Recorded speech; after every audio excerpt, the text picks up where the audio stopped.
Hello and welcome back for some Civilization 6 action. We're gonna need to see what's gonna happen tonight when we start up a new tournament. It's gonna be the CivFR 2 versus 2s, and it looks like in the game right now we do have the players going for the ban phase. As you can see, they will do it in the chat. Each of them will need to ban a few civilizations. I do need to take a look, and we're gonna take a look together at the rules because I wanted to be a surprise for myself also.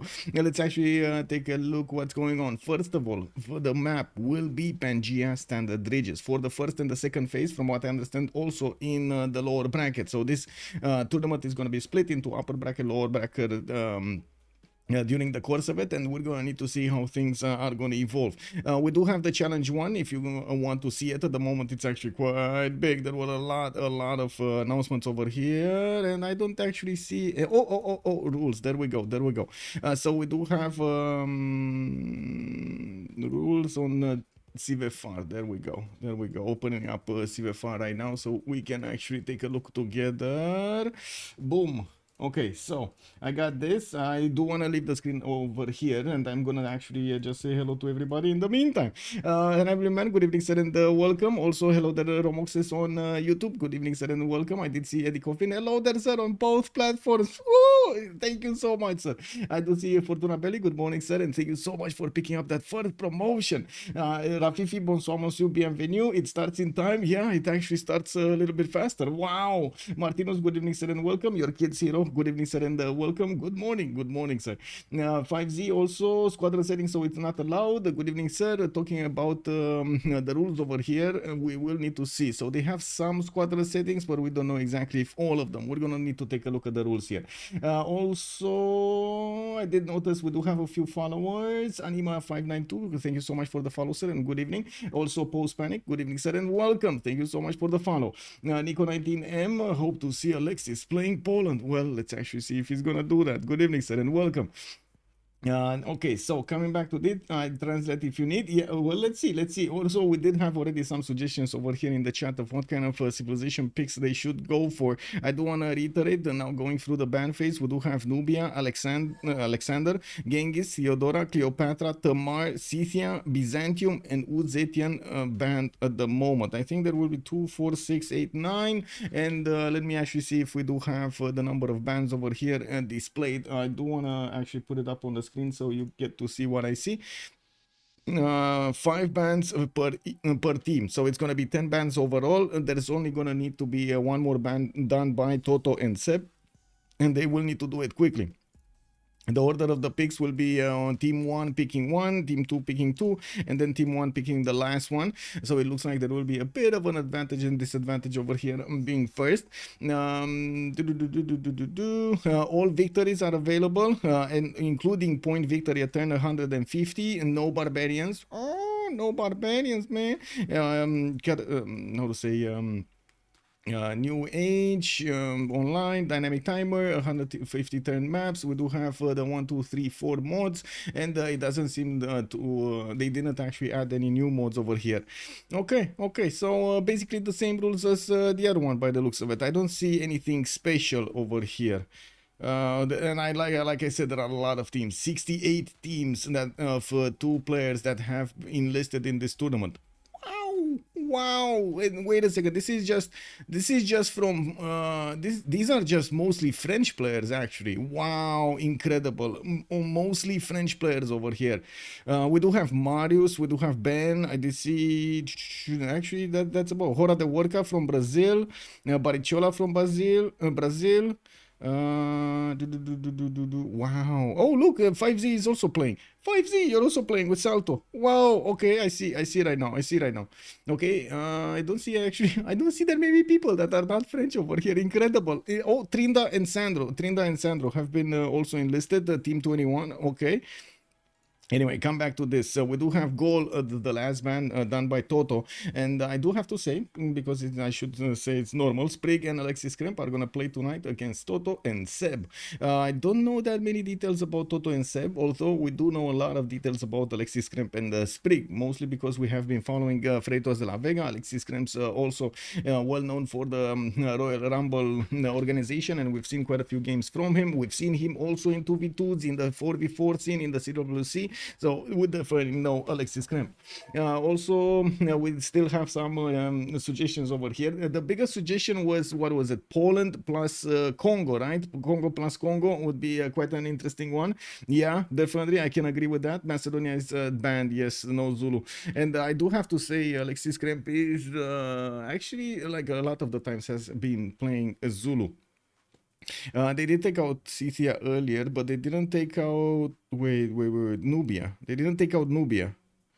And I do see Zulu is going to be picked up by Alexis Krempp. Toto is going to go for Lincoln, and then they will also pick Rome on their side. And now it's going to be Sprigg's choice for civilization here. Lotaro is also here. Yes, I didn't see any autobans. Coming back to the rules over here, I didn't see any autobans. They let in every civilization in the game, which I gotta say, I very much like this. I mean, they did so much work on BBG, you know, to balance everything out. It's kind of weird to actually see any ban civ, but yeah, it is what it is. You know, it is what it is. Yeah, I don't see any banned civ. Maybe somebody in the chat is gonna tell us that something is banned. Coupe is gonna be picked up as the last one. So we got Coupe plus Zulu, we got the goal maker, and we got the damage dealer. And then on the other side we got Lincoln and Trajan. I guess Trajan can do damage, but also can get quite a bit of gold. I don't think he's gonna be on the same level as Coupe in the gold screen though. Let's actually see the players choosing their actual civs. Alexis Krempp is gonna take top slot here with Shaka. We got Toto and Seb with Trajan and Abraham Lincoln respectively, while Sprigg is gonna go for Coupe. I mean, I love me some Coupe gameplay, don't you? We expected Warmonger. We've got 3 simmers. Alright, whoa. So let's talk a little bit about this. So you know Maori's production spike that comes with its extra production on the forest and rainforest. Well, that's gonna be an amazing advantage that he's gonna have without actually doing anything in the game. And I'm pretty sure he's gonna try to flex it a little bit if he gets closer to an opponent. Don't underestimate the Toas. Pretty strong unit, especially if you know how to use it. While on the other side, we do have also Zulu that is not really well known as a simmer, right? He definitely likes to smash heads over there. Now, with Seb though, Seb, I do have to say on Lincoln, his timing comes a little bit later in the game, and that's one thing they might actually be looking at. And wow, they just got split in two over here. We got Coupe on the right side of the map. We got Zulu on the left side. On the other, in the middle, we do have Rome and Lincoln just sitting around over here with mountains between them. Well, it kind of looks like Maori is not gonna have that Toa timing I was talking about, but he does have a good enough coast. This is a good enough coast. This is not bad. Freshwater second city, another city to the north. So many tiles over here to get that extra production. Diamond settle in the north. Look at that, boys. Very nice. And of course, 2-2s around them. He has some whales in the water. I'm pretty sure going builder first will need to be the choice. Hello there, Night Thrower. Good evening, sir, and welcome. And we do have D. Beasley joining us. How are you doing, sir? Good evening. What I should say, good day, D. Beasley. Good day. Because you know, when we're at night, the busy basically is on the beach just sipping on mojitos over there and having fun, and we're all here just, you know, no sun, cake double, exactly, right, to 5 p.m. This is exactly when you get the burns, the perfect burns. Circa Session, hello there, sir, and welcome. This map actually looks like North America. Yeah, not wrong. Let me get my chats in order over here, turn off the screen because we don't need to actually take a look at the rules anymore. And I do want to actually put up really quickly actually the prediction on how many remaps. I believe they do have 2 remaps. I'm going to put it for 5 minutes. So basically 1 remap each team. That's what I meant to say. We do have to take a look at each of them. Let's start off with Sprigg because we're here on the screen. We do have Sprigg moving through the mountains with his warrior on the left side, getting his 1-3 and 2-2 to work here. Actually, he does have have another stone for another 2-2. Reef fish tile with 2 whales right next to him. He's also gonna have, oh my god, a bit of a problem with his campus. Oh man, that stone tile, bro. That stone tile, man. Oh, that's a bit unfortunate. A bit of a whoop over here.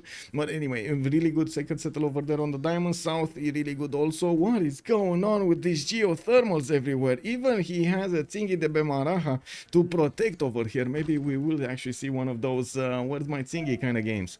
You know, we do have Alexis Krempp on the left side of the map with Ulundi getting his scouting 2. In the north, he's gonna have Rome. On the east side, he's gonna have America. And he's also gonna have a much better time to go against Rome here than against America, depending on how they settle. You see, America does have a city here to the south of the mountains that he could actually get, and I wouldn't be surprised if he's gonna get a city here and a city here.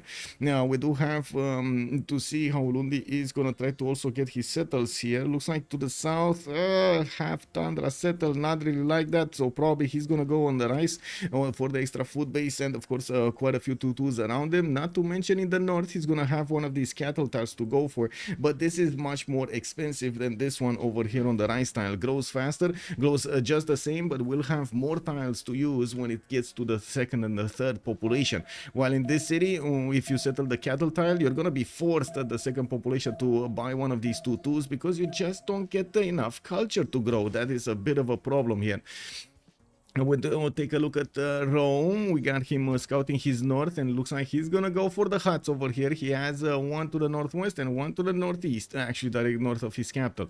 I do see he's gonna have a city here on the stone tile to the southwest, or maybe he's not gonna do anything fancy over here. Just get it on the 2-2 base and be done with it. And a pretty good one on the cattle to the southeast, and again will benefit from the extra growth from the food of the cattle, and even a banana tile to, guess what, get his belly filled up over there, get bigger. Now we do need to see how they're also going to try to get the setups going with the international trade routes. This is another advantage of this particular map, with a possible settle on the rice and a possible settle from Rome over here in the east side of the north side of that river, lake. We will see them trying to get those trade routes going between each other. Now we do have also Washington to take a look at, getting his second scout out and benefiting already from a banana tile, a 3-2, while he's gonna have another 2-2-2s around him, and well, his strategics are gonna be quite close. I guess he's gonna need to chop a lot of this territory and quite quickly to actually get his setup going for a lot of things. Let's actually see how things will evolve here, because it's not gonna be easy. Not gonna be easy to make everything work there.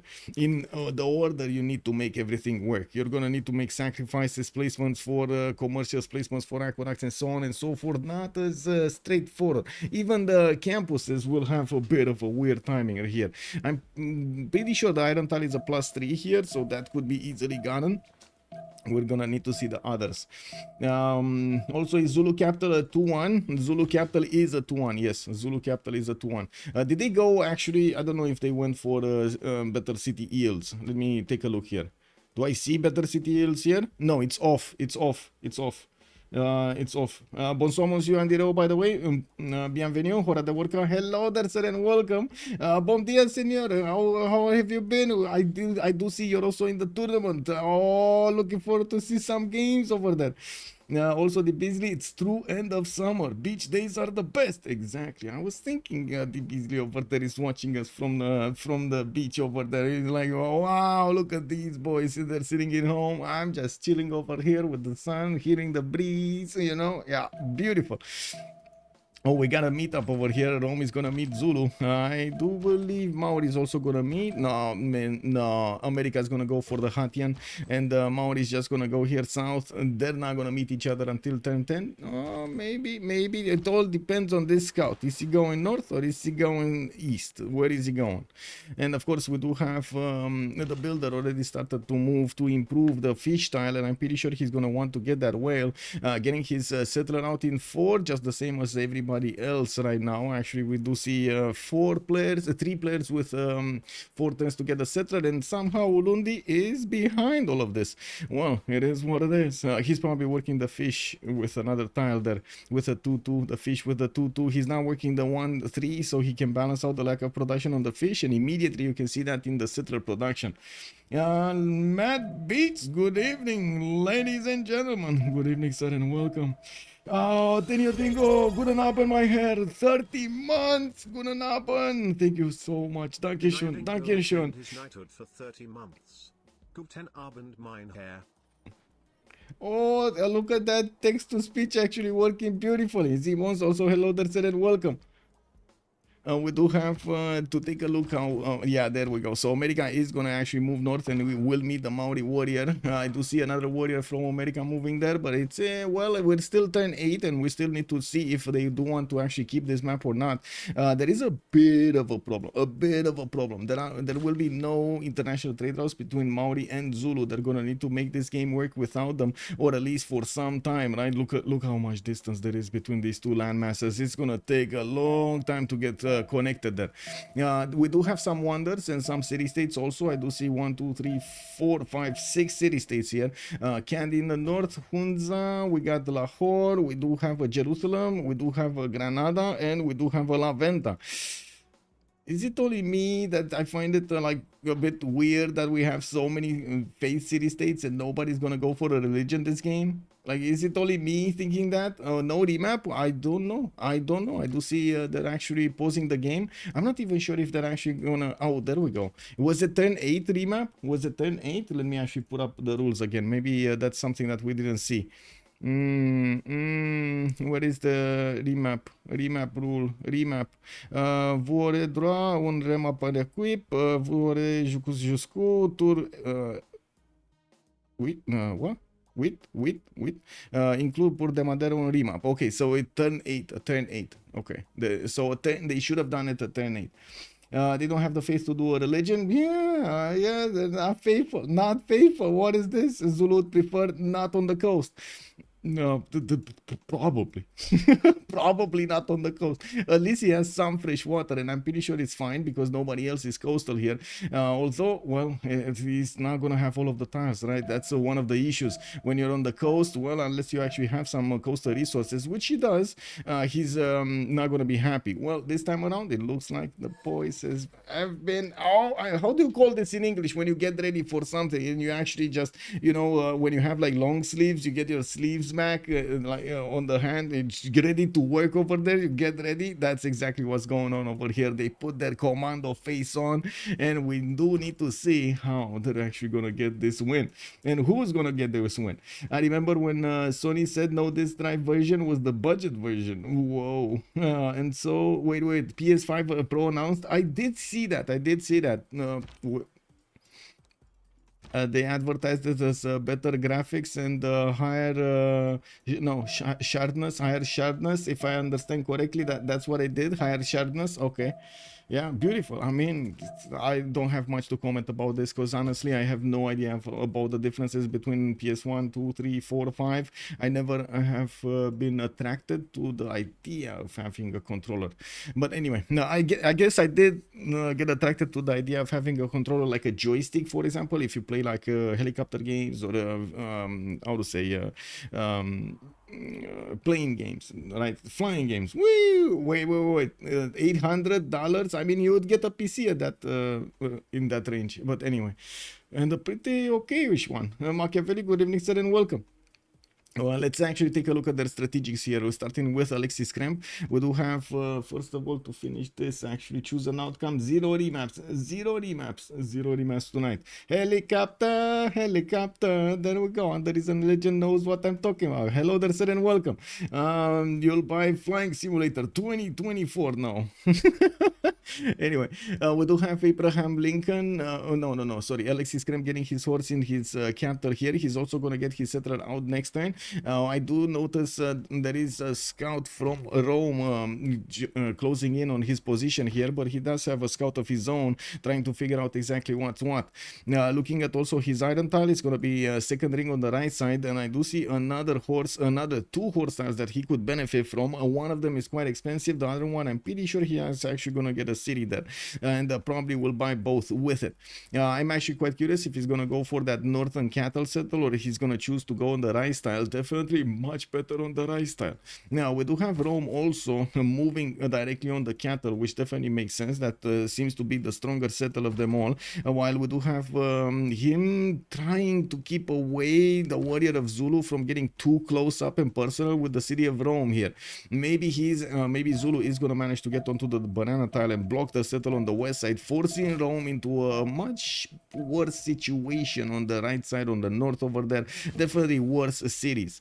Taking a look at Rome's strategics, we do have an iron tile here on the right side. Let's see his horses. He doesn't have horses. I mean, they must be underneath the capital, right? No, that's a plains hill. Where horse? Oh, I see. Never mind. There was horses right underneath the banner of the city. That's fine. Okay, so he has horses over there.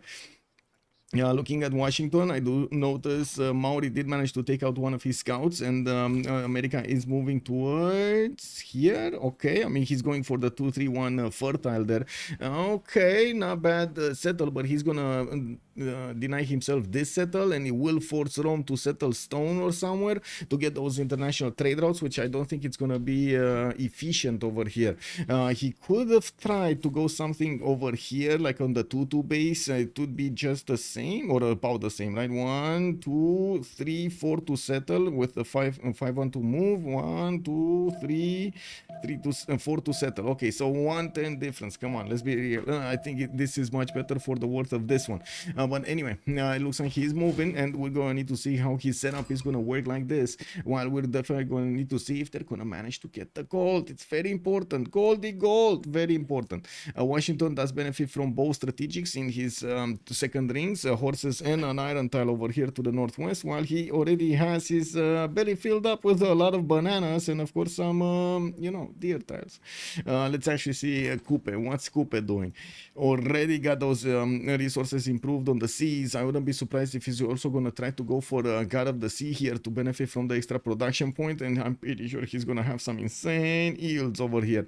Now we do have him also getting Tsingy de Bemaraha era score, while America did send a scout there. Both of them did meet it. I do not know exactly who got the first meet, but I would assume Sprig got the first meet. We do have 11 out of 19 for him, while Seb is 9 out of 19. And yeah, we don't have a boat yet from Maori. Maori does have 3-1 horses here in the second ring with an iron tile right between the mountains, while he also benefits from a 3-2 banana. You can see how fast his population is growing in his city. He already has his second city out, Kayapoi, settled on the freshwater in the south, and I definitely would imagine he's gonna go for that northern diamond tile. Looking at this, he does see a bit of the coast. He does see he's gonna have forests. He does see he's gonna have some tiles to use. Now, I think this is gonna be a bit of an issue. It's going to be awkward when this settler is actually going to get there on the borders, and he's going to be like, oh, wait.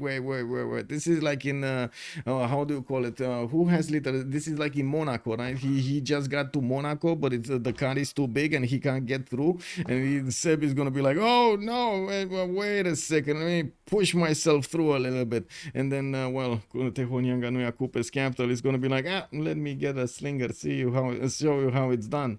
Let's actually see. You'll buy flies. No, 153 into 467. What do you mean 153 into 467?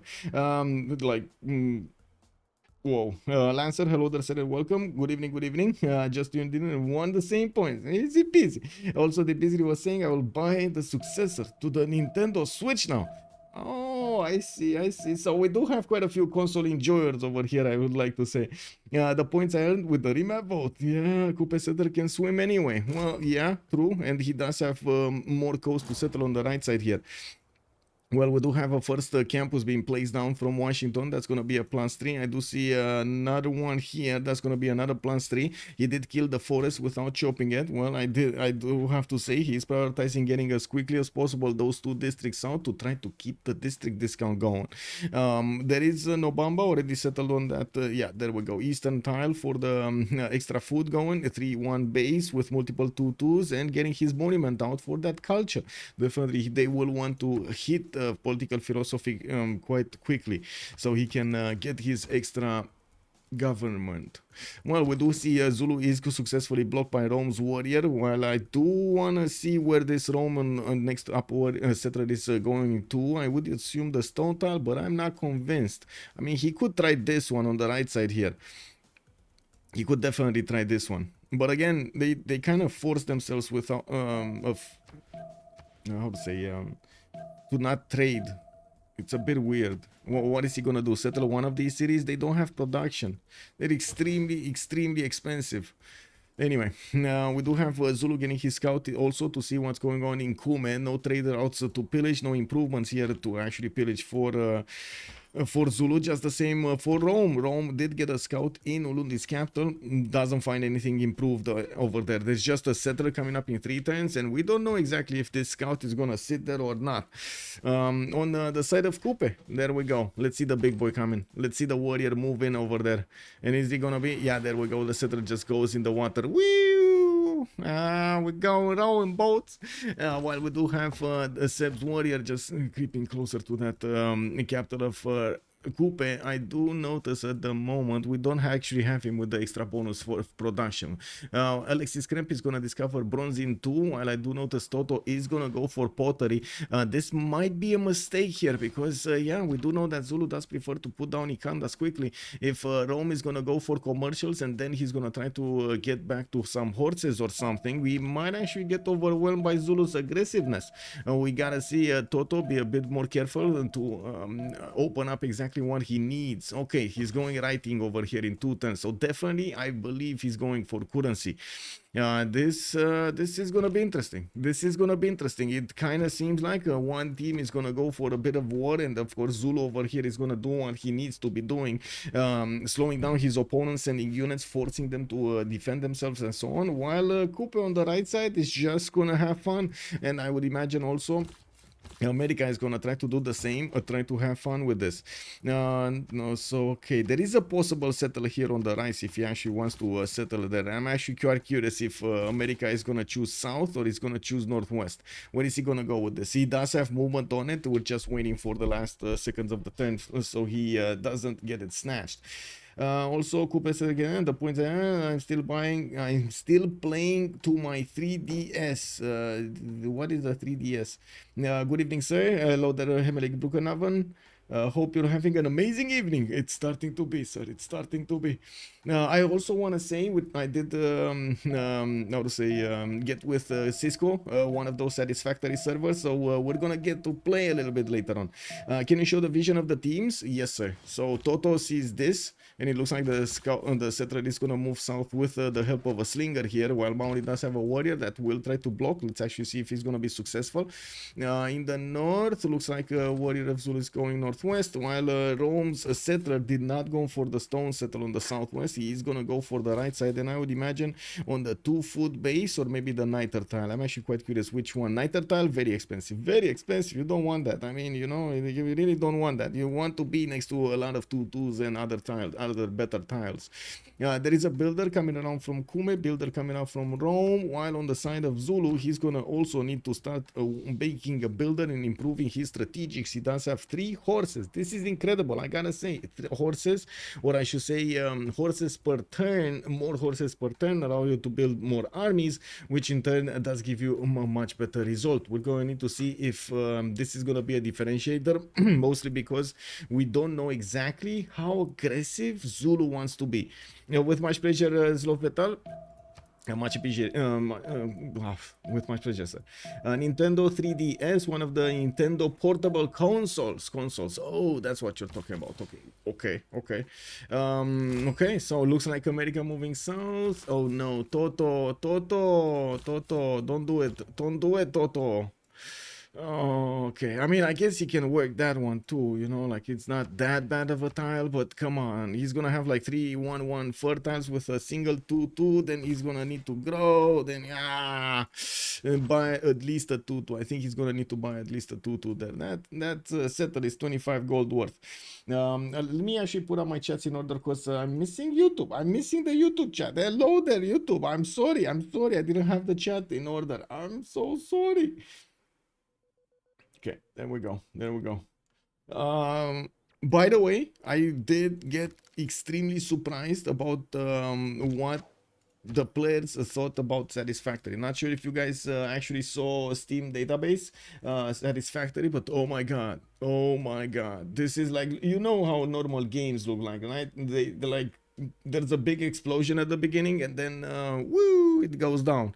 With Satisfactory, they went yesterday, they made 104,677 players online, and now they're bigger, 108,217. Wow, wow, wow, wow. This game, man, 95% positive, incredible. If you guys wanna, like, we're gonna check it out together a little bit later. It's incredible. They did such a good job, anyway, let me actually close the screen over here. There we go. So we do have America going for his settle. Is that gonna be the oil settle? Okay, I mean, not bad, not that bad, but not incredible, the least. But anyway, it is what it is. We do have him with some decent chops around him. Food shouldn't be that big of a problem. He does have the right style over there in the second ring, and also we'll have the horse as a 3-2. Shouldn't be that big of an issue. We do have some pantheons also. Looks like America is gonna go for City Patriot Goddess and get the 40% towards his first districts. That's gonna be campuses right now from his initial 2. Zulu is for settling Rome here, and I do have to point out Rome just got writing. He will need to make a choice. He did also open up with campuses, which I gotta say, they're not extremely good ones. Only a +2 over here and another +0 over here, with Rome putting a +4 in, +5 in between the mountains because of the 2 rainforest tiles to the south. But I do have to say, we're gold. We're gold. If both of them are starting for commercials, we're gold. On the side of Zulu, we do have the Ikandas being placed down, or at least one. On the side of Maori, we're gonna see Celestial Navigation being discovered in 3 turns, and his harbors are gonna be quite good over here. We're gonna have a +4 in the capital without any bonuses. The +3 over here in Te Pokohini. The same can be said about Kaiapoi in the south, and you do see him getting his builder to start improving not only the coastal tiles but also his strategic resources and other upgrades here. Definitely will have extra iron for his teammate as well.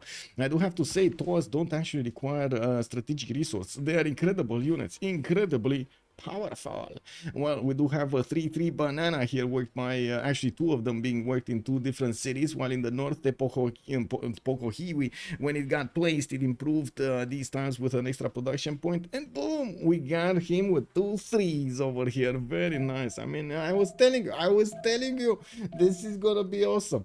Now, Matt Beats also. Oh, hello there, Minted Coin. Good evening, sir. GG, well played, by the way, today. Can you show error score for us? Any problem? Yes, sir. There we go. We got error score being shown over here. 9 more turns. Also, Matt Beats asking me to put up the prediction, to start the prediction for who will win.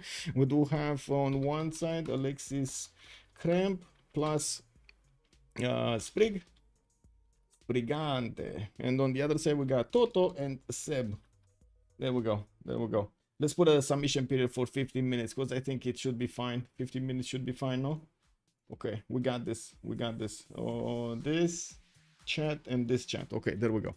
Now we do have to take a look at the other pantheons. Rome did choose to go for God of the Forge, and in the tech side he is moving directly towards military tradition and the horseback riding, so he can actually get the half-cost horse card and also get his horse available, the technology available. Now, on the other side, Alexis is gonna try to go as quickly as possible for his iron working.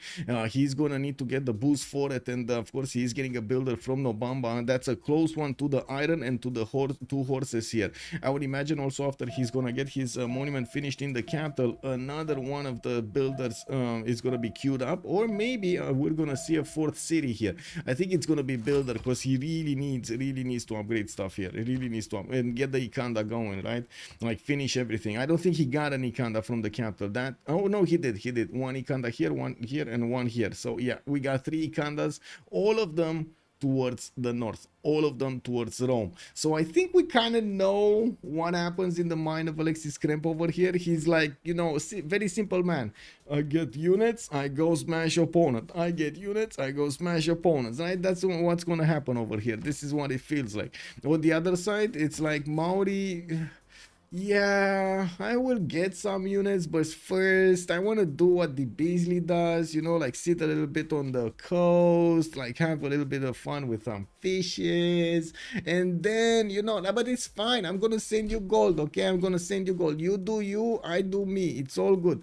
I'm actually curious if he's actually gonna build an army until the end of part of the game. It's probably gonna be Zulu over here, like Alexis Krempp carrying this game with the military, while on the other side, Maori is gonna try to get the ching ching, the goldie gold.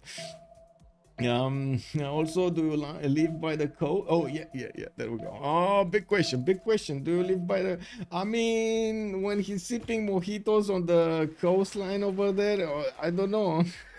Where is he gonna live, right? Or is he, maybe he's going every day? And can you imagine that, going every day to the beach and back? Ooh, very nice. Looks like Rome will start defending without a general. Yeah, doesn't seem like he's gonna get an encampment anytime soon. Horseback riding in 5. Alexis Krempp will have his general. He did put down his Ikandas. Okay, not finished them, but it should be fine. You do see he's getting that builder out and trying to push back that scout of Rome from his territory. While he's building the Ikanda from the 3rd city in the north, he did also pick up a God of Craftsman. God of Craftsman is gonna give him 1 extra point of production and faith on each of these tiles, strategic resource tiles. 1, 2, 3, 4 extra production, 4 extra faith. There are more cities that he could go for, and to the northeast another one over here towards America's capital, which I'm pretty sure he can settle coastal. I don't think he's gonna like that. Like, just my, you know, 2 cents on this. I don't think he's gonna like that. Yeah, he's gonna do it anyway, but that doesn't mean he likes it, right? If he's gonna need to go later on in the game. Yeah, we do have Liang opener here for Maori. Looks like Maori right tree. Is this gonna be Maori right tree? Liang right tree? We got 1, 2, 3, 4, 5, 6, 7, 8 resources. Okay, I mean that kind of makes sense. You know, he's gonna have a lot of them, and it's not like he's gonna get that many. He can't chop them, right? Any other normal nation we see stone tiles wants to chop stone tiles. In this case, Maori is gonna be like, yeah, maybe let's not chop that stone tile. Let me just get Liang over here to do a better job, but actually efficiently working that and making you know, all of our people have muscles and stuff like that. Kick W, man. Reckon at cannibals, Maori will pressure the Zulu capital. Maori has 1 tile chokes. Yeah, wait. Maori is a friend with Zulus, Fortuna Belli. So we got the teams Sprig with Alexis. That's gonna be Coupe and Maori on one side, while we got Seb and Rome on the other side. Lincoln and Rome.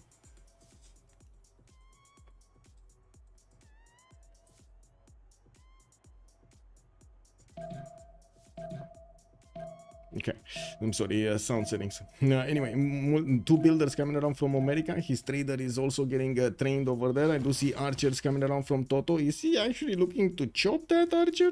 We don't see government plazas yet, but we do have them just discovering the state workforce civics, so I would imagine we're gonna see that soon. There is also already another scout here from Olundi trying to fend off the Roman problem. He's gonna finish the Ikanda and should be fine here, and I'm pretty sure the builder is gonna want to look somewhere else, maybe in the water. Let's actually take a look. He's Alexis Krempp. Yeah, he's not deviating from going horseback riding. It looks like he's gonna be much at ease with getting horses than he will be getting his iron. I did see him clicking on iron working. I think he actually I lost like 2 turns going for it, or did I miss when he switched?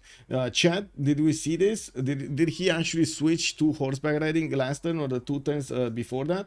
Shashi Meow, hello there sir and welcome. And we do have Hemelik saying, the one thing I have learned watching the stream is that coastal trading is the way to win. Yes, that is so true, Hemelik. That is so true. Also, Hunde Priester, good evening, sir. Pressure with the traders, baby. Yes, send those traders over there. I mean, have you seen what happened to tourists in Barcelona getting sprayed in the face with water? Yeah, I don't know, man. I don't know. You never know with these traders where they go, right? What do they do? Rome is looking like wants to put some archers in the face of Zulu here. The same can be said about Zulu. He's gonna get his archers out, and we do already see him starting to acquire the general points. Now he's gonna have 3 Kandas. He's gonna have Moksha in the capital, Moksha internals by the looks of it, and getting that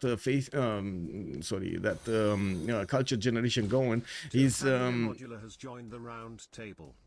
builders are also getting all of his strategics improved, so waiting to actually get his barracks out to actually get this production of units going. Also, totally modular. Hello there, Seren. Thank you so much for the follow. Welcome, welcome. We do need to see if Zulu is actually going to get a unit out, because I do notice Toto is just about to get 2 horses, and they might actually just go quickly to see what's going on in the Zulu bars, you know, try to feel the atmosphere over there. And while only an archer is going to be available for Ondini to use, I'm pretty sure Alexis Krempp is a bit late on horseback riding. 6 turns to get horseback riding, while the first horse might actually come out next turn. We got one, let's see, one. Is he going directly or not? That's my question. If he's actually going for the highways, he can get to Nobamba extremely quickly. If he wants to go on Dini, it's going to be 1, 2, 3, and 4 to hit. That's going to be 1 turn earlier than Alexis Krempp can actually get his horseback riding going. But at least there is an archer over here doing some things. We also have the builder of Zulu ready to chop some more tiles and allow him to get the extra production going towards units, while in the southern city he definitely wants to get the barracks going for the production again towards units. The MP timing of Zulu is legendary. We're going to need to see if he's going to manage to get the crossbows, the core crossbows with the MP cores. Those 2 units are incredible to go against an opponent. But also, I do have to say, Rome does have legions. They're very strong units, even against the MPs. Now, we do have God of the Sea being chosen by Maori, getting that extra production on each of his coastal tiles, and then managed to get to 4 cities. His 5th one is on the way to the right side. He's going to have +4 campus over there, and I do notice he's also gonna have immediately some horses underneath that settle.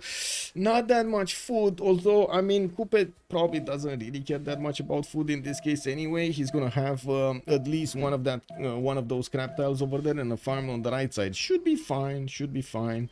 Looking at his harbors and also looking at his government plaza, he did place it next to his city, while he did improve the 2 stone tiles here, and you can see how Governor Liang is just incredible. What is this production on Maori, man?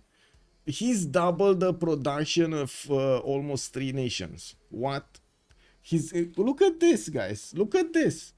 We got Sprig is up here somewhere in production, and then everybody else is like right here somewhere. You know, like Sprig is here, everybody else is here. Look at this production of Maori. This is incredible. I could just pump out another 3 settlers and finish the game, you know, easy peasy. We do have him needing to actually put his second districts from Kayapoya. I wouldn't be surprised if he's gonna try to get a campus over here somewhere. Although I gotta say the placements of it are kind of like weird. I mean, you can't actually do anything with the wheat tile. He might actually take one of the forest out, which again, you don't want to do it. You don't want to do it, Maori. Just you don't want to do it. Washington is gonna get Moksha internals. Okay, Liang internals, Moksha internals here for Rome.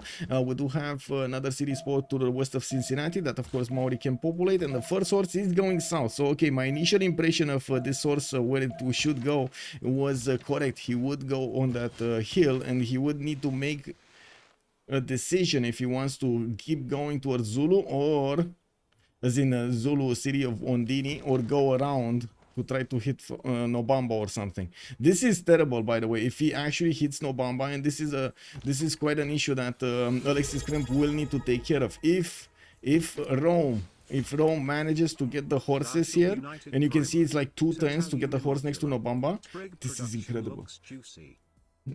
Sprig production definitely looks juicy. Thank you so much, much appreciated for the prime, sir. Thank you.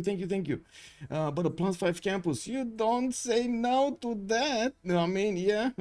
Spoon, also good evening, sir. As long as Zulu delays their opponents a bit, Maori is gonna steamroll them. Yeah, Maori is gonna have quite a game here. I do see Seb is gonna go for the extra cities here. He does have 2 settlers coming around, but I gotta say he is quite late compared to Sprig. We will see the ENA score. Everybody did get the era score for the golden age. 22, 21, 22 and 19 over here for Alexis Krempp's Shaka. I do also notice Zulu is gonna get another builder charge over here. He did go for the iron, he did go for the horse, and I do see Rome is very aggressive. Lost one of his archers over here. I do see another 2 horses coming around. There is a spearman already being placed in the city of Ondini. That's not gonna make the city that much stronger, but I gotta say the Ikanda is in danger. We might actually see Toto next turn trying to take it out. You can see he can move one turn with this horse, just bonk the Ikanda and take it down so much. Next turn there will be no chance for that Ikanda to stay alive unless walls, which of course you know is not gonna happen. Like, let's be real, Alexis Krempp is just not gonna do that. He wants to get his horses out, he wants to get more archers out, he wants to finish his buildings in there. I don't think he's gonna get the walls anytime soon. And since we only have them like with 9 science, 10 science and stuff like that, it doesn't seem like it's going to be one of those, oh my god, we're going to sim to Cuirassiers kind of games here. It looks to be much faster. Now, one bit of a problem here, I do have to say, Sprig is well over the goal per turn of the enemy team combined, and Alexis Krempp is holding on to his 4 gold a turn here. Seb did go for a Pembrush and Voice with the 3 cities and started putting down some of these Alcazars. These are from Preslav, no? Granada? Preslav? Which one? Granada. Okay, Granada. Yeah. Yeah, very nice, very nice. You can see the tiles, the 1-3 production, 2 food and 2 culture and 2 science points over here, and also getting his own horses out. He might be looking to actually take out Jerusalem as quickly as possible, but I think he might actually need a 3rd horse if he wants to do that. There is also a bit of a thing here happening. Maori might actually have the opportunity to snipe America's trader. He sees it through the fog of war. I do have to say, you see how even through the fog of war you can actually see the road being built. You don't know exactly where it is, but he does. Well, now he knows. He didn't know exactly now here, but now he knows exactly where it is.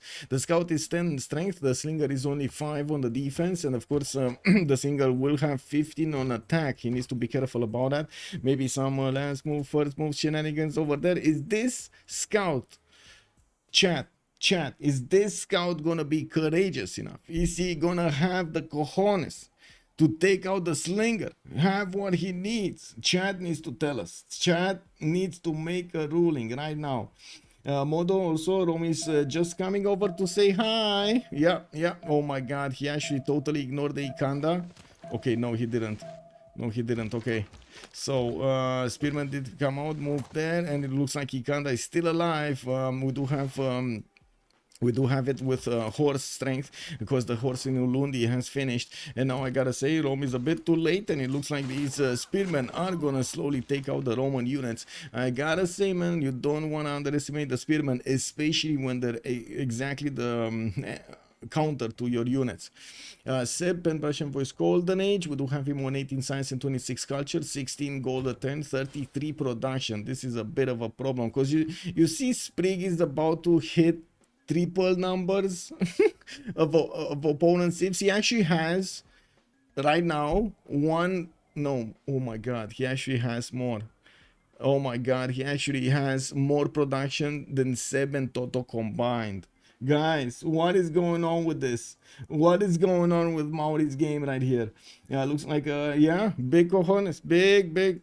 Oh, he's actually challenging the slinger. Check this out, what he did. He actually cut off the slinger from following the trader. He didn't attack the slinger, he just cut him off, man. This is big body blocking over here, like like a big boss. MS Toll, hello there, and welcome. I see he has the cojones. Yeah. Man, Maori just outmaneuvering America over here with his scout movement. He's gonna stay right in the on the road of that trader, and let's actually see if he's gonna manage to actually pillage it next turn. The scout definitely can withstand at least one more attack from that slinger, and well, there is a march tile over here. I'm pretty sure the trader he did not shift enter, right? So America didn't end his turn. If he ends turn, the trader will move here. He can shift enter to move it on the march tile, but then he doesn't know if Granada is gonna move a unit there to block it, and never mind. It is what it is. It's gone. It is what it is. It's gone. No more trader. Poof. The princess is gone. Hey, look at this. America's horses are actually crossing the river here, and they might be going directly to a Zulu city of Nobamba. Now, this city center does have a new builder ready to actually put some muscle into this work, and he did put down his government plaza here from probably Ulundi. We do have more horses coming up from Ondini, while I do need to take a look at Alexis Krempp. He's on 10 science and 17 culture. Chose to go for drums of war, definitely getting the extra resources he needs to keep building armies. And as you can see, we do have more horses coming around from his cities, probably preparing to get a counterattack going against Rome. You know, I mean, you don't build that many units if you don't want to use them, right? Let's be real about this. Lahore will attack Maori. Woo! Whoa, whoa! Builder snatch over here. America did go in, took out a 2-charge builder from Zulu's territory that just got the horse improved. Let's actually see next turn if America is going to manage to actually pillage that horse. Also, the pasture, set it on fire. The horses of wait, did he just went back? Did he just go back? Why, my man? Okay, sure. Okay. I mean, I guess they just decided in the meantime they're not gonna do that. Okay, I mean, you know, yeah. Zulu is gonna have his choice to get a great general right now. Looks like Rome is also getting his encampment training project in 2 turns. He has some chops to use to increase his production towards that, while Alexis Krempp right now is just chilling, looking at the borders of Rome, and also sending a horse to see what's going on there. I do have to say Rome doesn't have that many defensive units. A horse that is retreating, a horse he lost 2 horses on this attack against Zulu, and didn't actually take out anything. Did he take out something here? I don't think he took out anything, right? The archer was still alive. He got a promotion. We got another promoted archer. Another promoted archer. This spearman is alive and getting his heals back. I don't think he actually took out anything. Yeah. Anyway. So yeah, the scout did not manage to pillage the horse tile. Okay, let's actually take a look at the sim here. What do we have? 2, 4, 5 cities for Mauri, improving his tiles over here, getting his 1-3s going, putting down this +5 campus, because why not? And I do see him also placing a holy site with a city inland. That's going to be his 6th settle over here, Roatoria. We do have him also getting his lighthouses for the extra traders, and of course the food on his resources. He's going to have very tall cities very quickly. He's going to be happy. He's going to be very happy about this. The Roman encampment is also in danger. I do notice the scout is only trying to actually save it there, but it doesn't look like it's gonna be hit by at least 1 archer shot and 2 of these horse shots. It's gonna go down. This kind of feels like it's gonna go down. We do have Shunzu also appearing on the front line to give the extra bonus of damage here against Rome. Well, Rome does need another project to get his. I do notice he did chop 1, and he's gonna get another one next turn. So there will be a general heal also recruited by Rome in maybe the next 2 turns. I don't know if he should get enough. He should get enough. He's on 4 great general points a turn. He should get enough. Let's take a look. He doesn't have the card though. He doesn't need the card. I'm not saying he needs the card. Oh my god. Okay, so that went through, but it didn't go through properly. This horse is not going to attack right now. We do have the archer that did not shoot yet, and I'm pretty sure he might actually want to take out the scout, shoot at the scout. The thing is, in the encampment, we did have a horse arriving, which boosted the defense strength. You can see the encampment right now is 43 instead of 20-ish.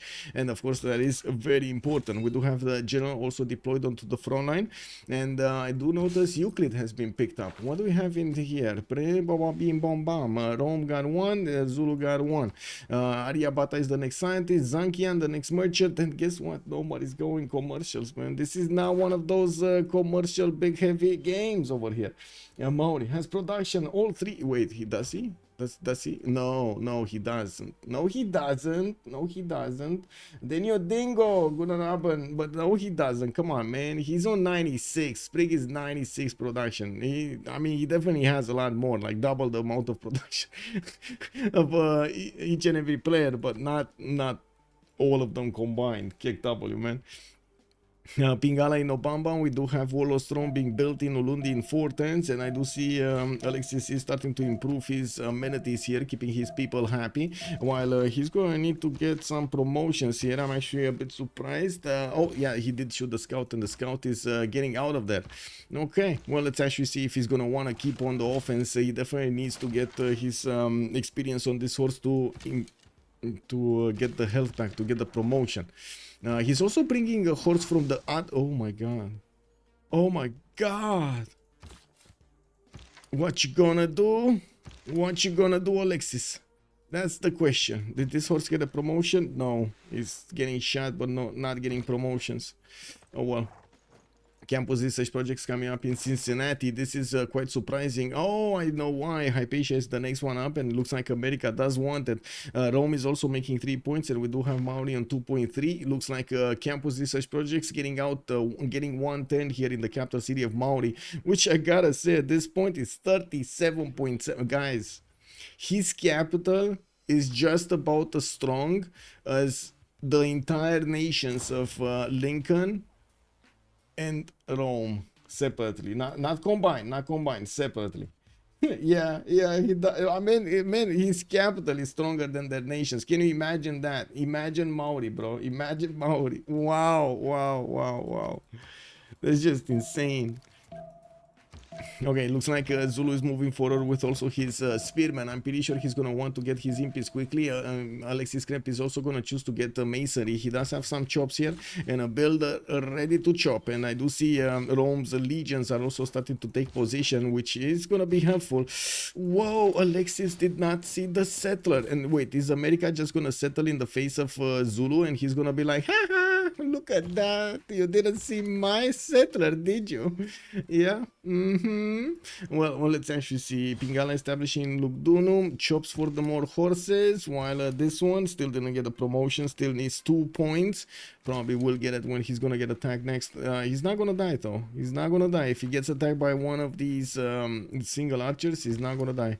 The horse will deal the final damage, but not him. Okay.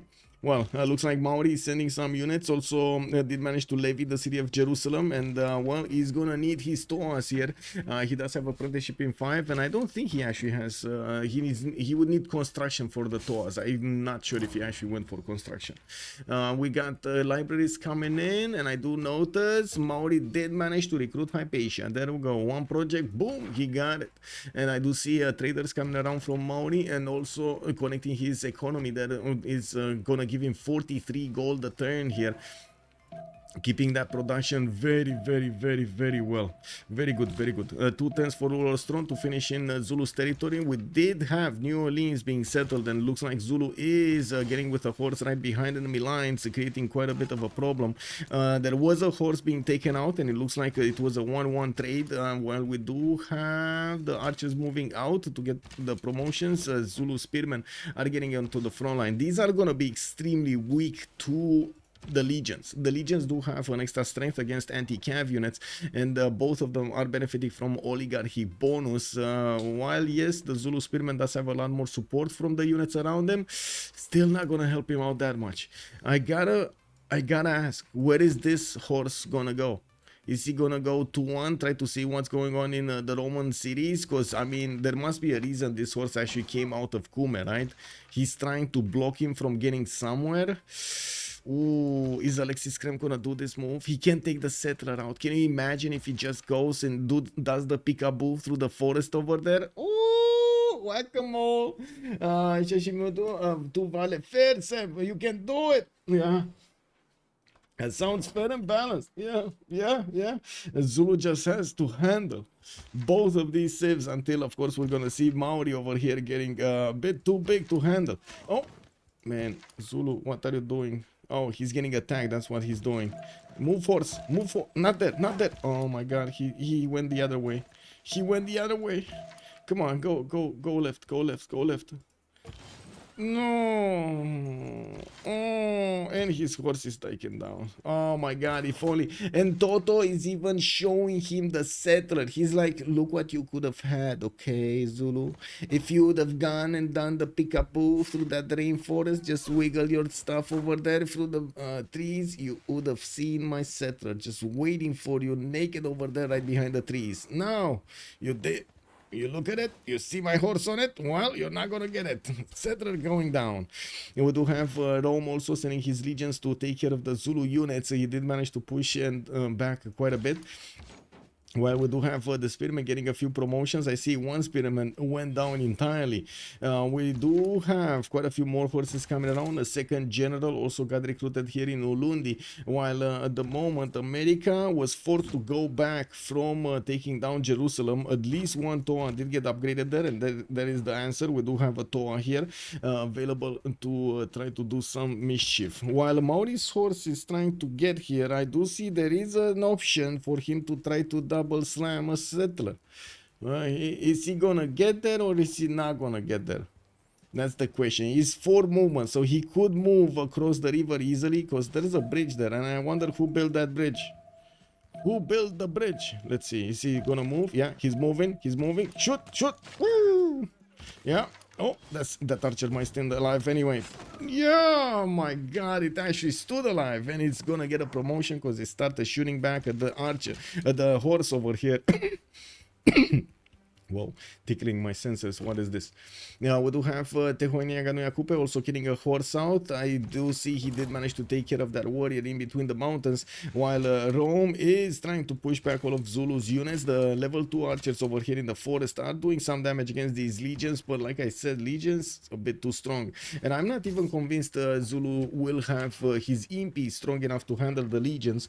I would imagine he might actually need to get some other unit like crossbows and or getting his man-at-arms corps over here. Anyway, we'll see how this goes. We've seen it multiple times. Also, night corps could be definitely a strategy. He's getting victors in the city of Ondini, and I wouldn't be surprised if he's gonna try to get this out, the free promotion for military units coming out from there.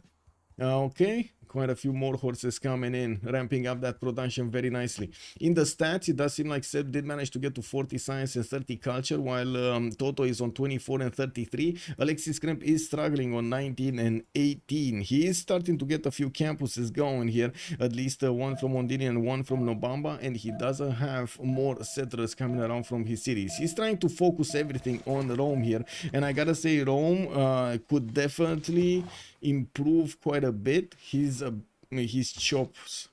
Like these legions are actually chop machines, right? You want to use them for their ability to chop also, not only their ability to withstand damage. So I would imagine he definitely needs to get them on the correct tile so he can actually use that chop mechanic. Man, free chops are free chops. I don't know what to say. Free chops are free chops.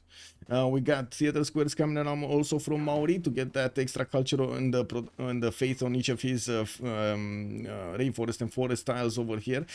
We do see he's gonna get to 10 pop in Tehonyanga no Yakupe. Well, I'm pretty sure this era is gonna go fast. We do have Spriggan 61 science and 43 culture with that pen brush and voice of his. Can you imagine? He actually has. It's very rare to see this from the beginning, by the way. I gotta mention having more science at this moment in time, a 1043, than you have a culture with pen brush and voice opener.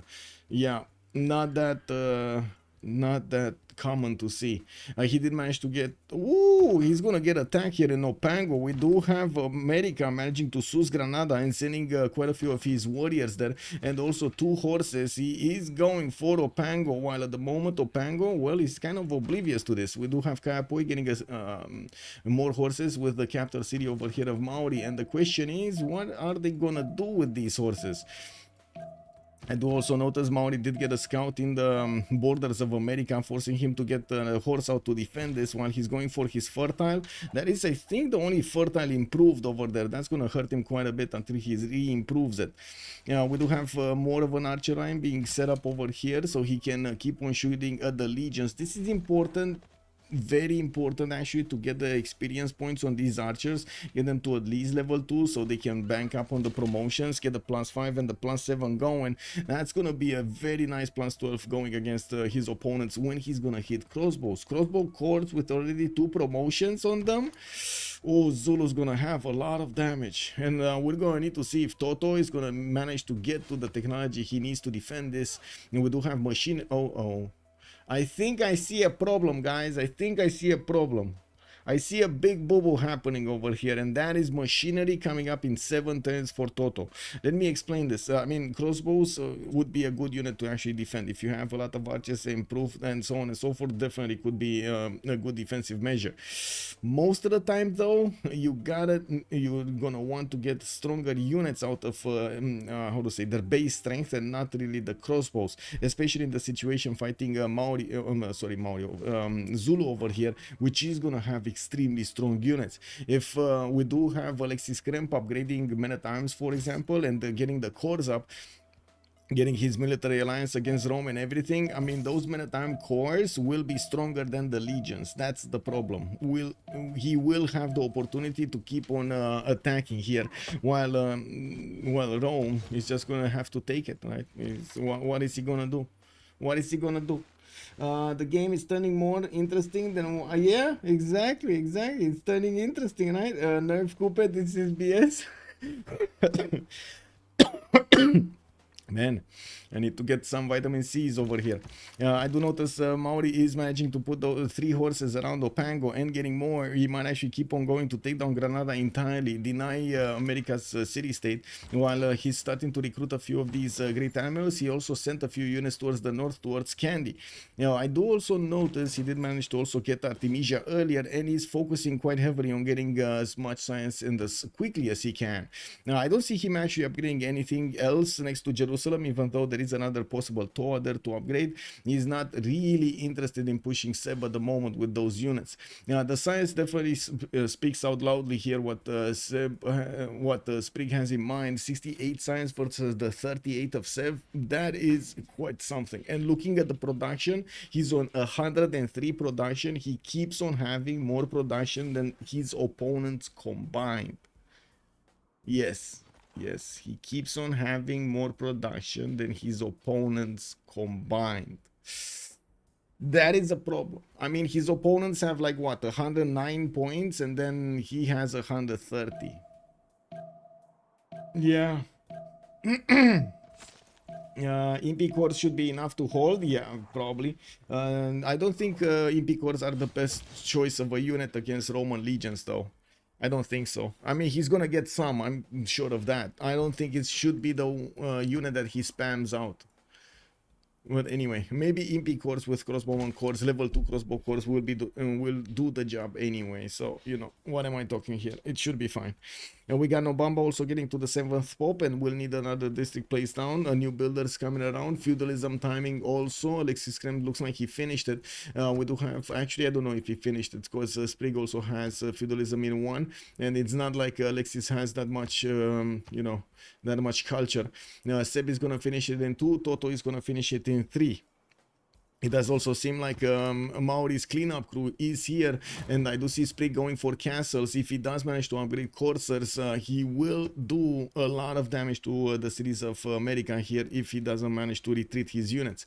We do have Sprig on 214 gold in the bank. Alexis is 131, and looking at the gold per turn here, Sprig is on 41 gold with Alexis on 7.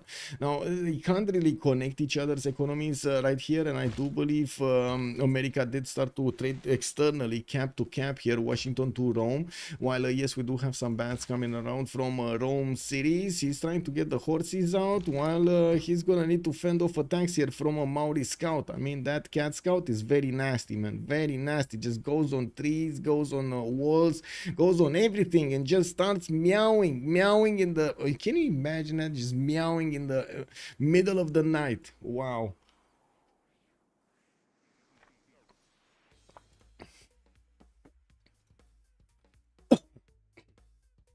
There we go. Finally got it out of my... Okay, so Zulu is trying to actually get towards the campus of Toto over here. Maybe he's gonna manage to get... No, he didn't get the moves. So he didn't have the move over there, didn't get it. Yeah, America is starting to get his own meta arms out, and that will also increase his city strength, which is gonna be quite nice. Maori's stores are not gonna be strong enough to withstand these, but they can... No, they can't. They can't do anything actually. Look at that damage from America, man. 67 strength units with that extra +5 because they came out for free from his industrial zones, putting quite a few new ones here. I do see New Orleans did prioritize getting the industrial zones down, which is only going to be a 1. He can aqueduct it though, or maybe even canal it if he wants, depends what he prefers.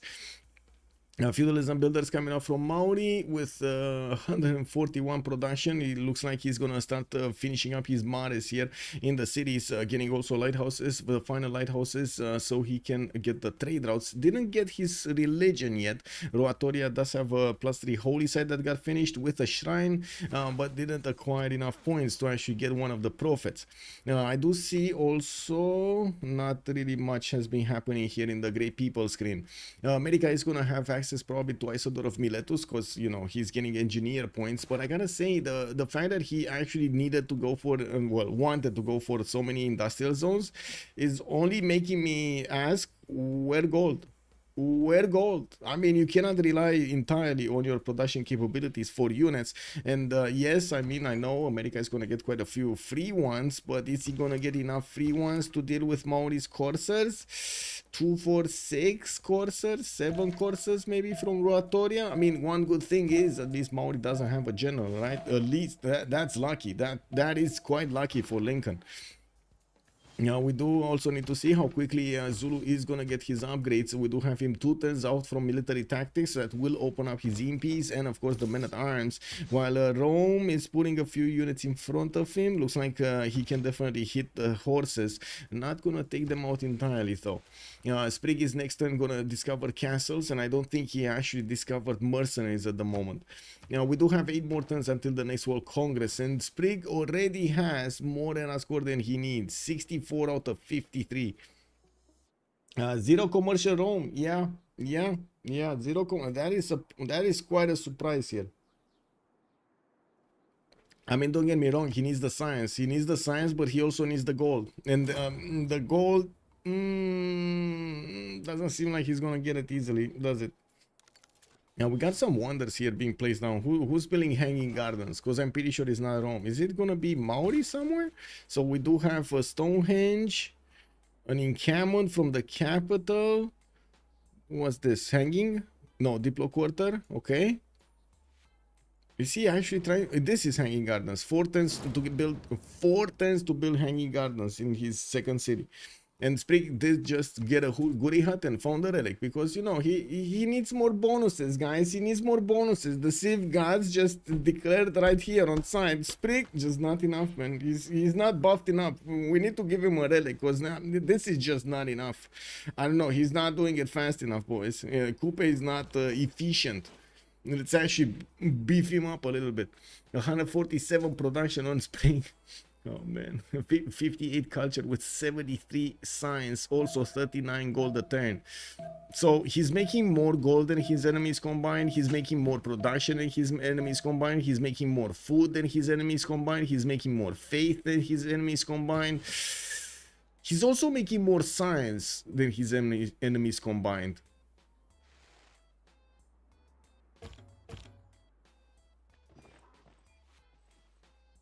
Wow. Just wow. When you are ahead, that's the best time to get further ahead. Yes, Modo, yes. Keep pressing on that gas pedal, man. Once Coupe clears the incursion in Opango, LA will have some horses during doing haka dances while cutting. Yeah, they're definitely gonna have some parties going around here in Los Angeles and Boston. And I do see Maori didn't actually choose to upgrade yet. He does have mercenaries next turn, so I would imagine he's gonna wanna get that going. We do have Maori sending a builder here towards the south. He has some tiles to improve that, and I do notice he's starting to get some mines out. Okay, not ideal, but you know, what can he do? We do have another horse being sent to see what's going on, and I gotta say there might be some mischief happening. There is a one tile choke there next to a wine tile, so you know he can just jump into the forest, do the peekaboo, take a little bit of the wine, sip a little bit of a glass over there, and then just pillage the industrial zones like a boss over here. There are 2 in a row. Why not, right? Why not? Yeah, one scoop. I did see that. Okay. We do have Rome getting his chops going, and I gotta say he did use some of his Legion chops. I do see this one doesn't have it. This one has a chop. This one has a chop. This one doesn't have a chop. This one doesn't have a chop. So he did use some of them, but not all of them. Okay, I mean, you know, you do what you can do with the chops, and then see what it gives you. Zulu did manage to get a 4th city out, and he's gonna get a 5th one also. It does seem like he's gonna go coastal here, or is he gonna go? Yeah, he's probably gonna go coastal. I don't think he goes here, right? Yeah, he wants to get this. He wants to get this. So he's probably gonna want to get this, the coal, and then this, and then this. No? Okay. Whoa. Was that a Legion? Was that a Legion? Okay. I mean, that feels a lot of damage for just a Legion, but sure. Anyway. Sprig will need to plug in his card over here, and I'm pretty sure they're gonna try to get that golden age going. Toto is 39 points out of 39. Seb only 33 out of 40. He's gonna need 11 more after he hits the 40, so that's 18 points that he actually needs to get to the golden age. Not ideal at all. Now we do need to see also if Sprig is gonna have the gold. He does. I mean, he does at least for 4 of these courses upgrades, and I'm pretty sure he's gonna deal with the problem quite quickly if he does manage to plug in that mercenary card, the half cost card for upgrades.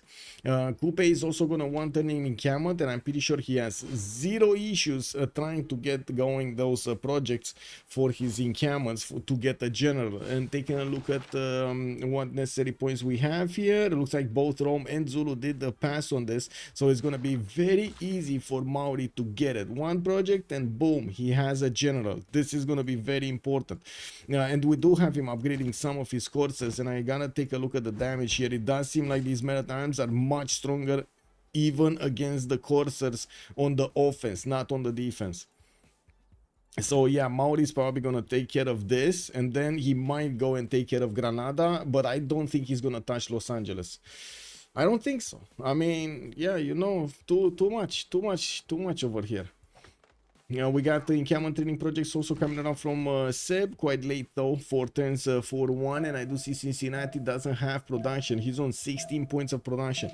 He did get some of these industrial zones with the bonuses from around them, like horse adjacency, aqueduct adjacency, and so on, although doesn't seem like it's gonna be that heavy.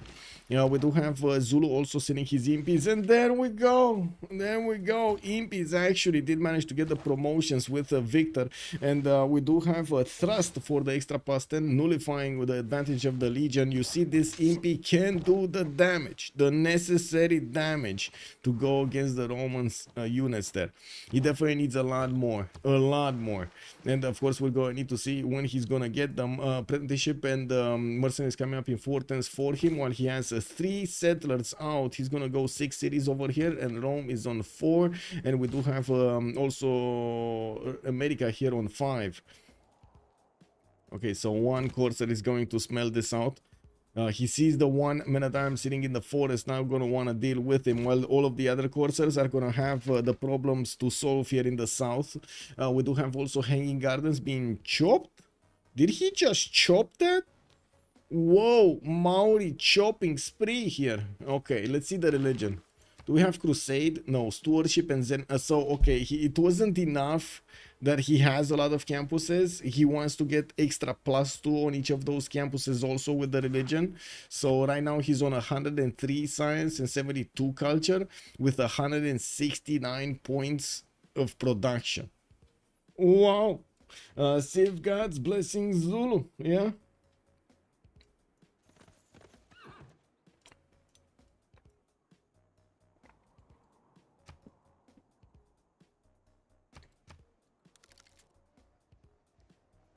Yeah.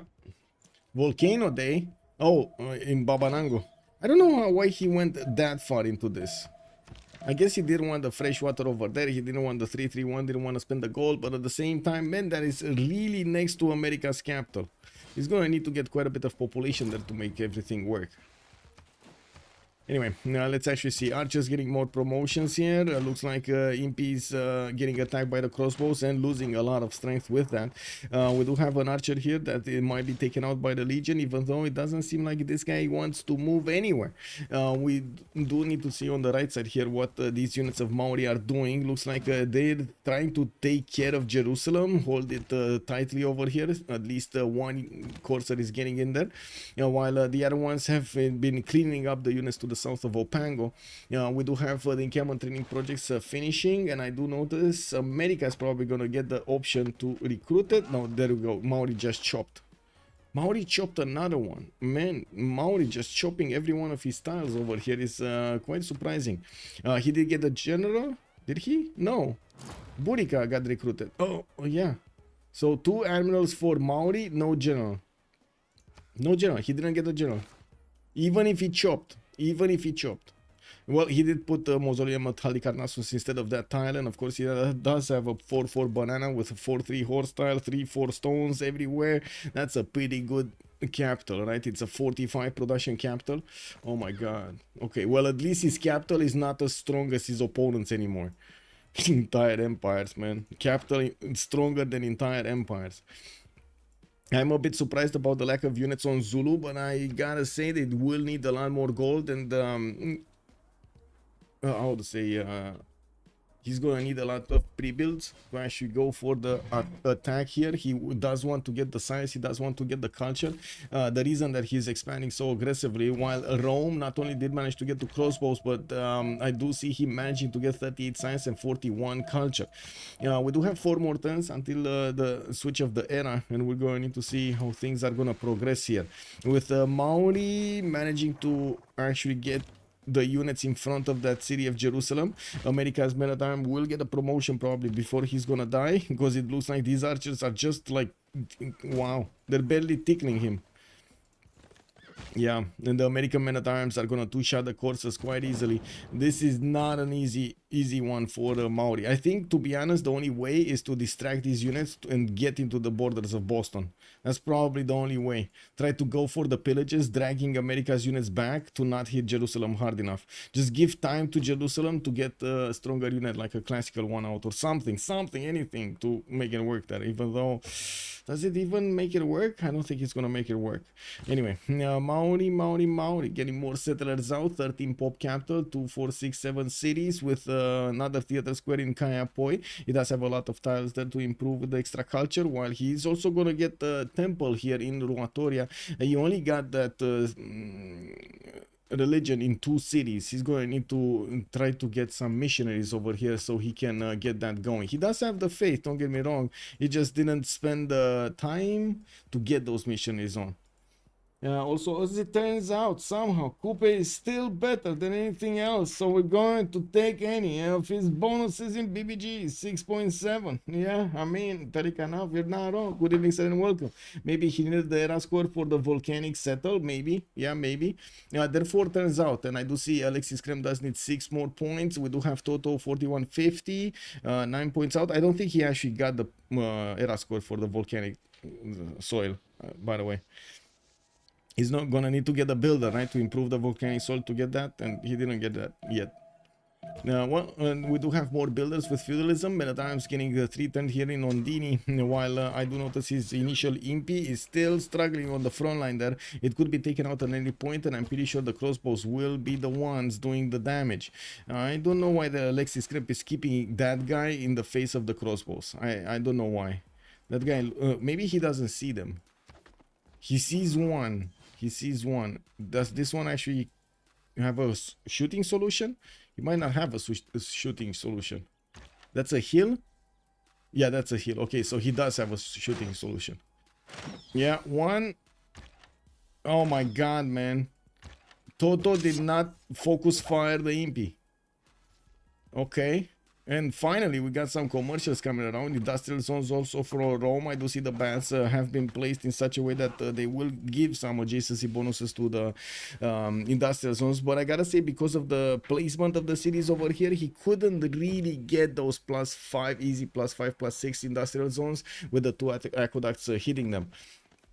Yeah, we do also need to see here what's happening. Okay, Jerusalem is dead. Mauri is trying to get in, forcing America to get another maritime and pushing back his general in the city of Boston.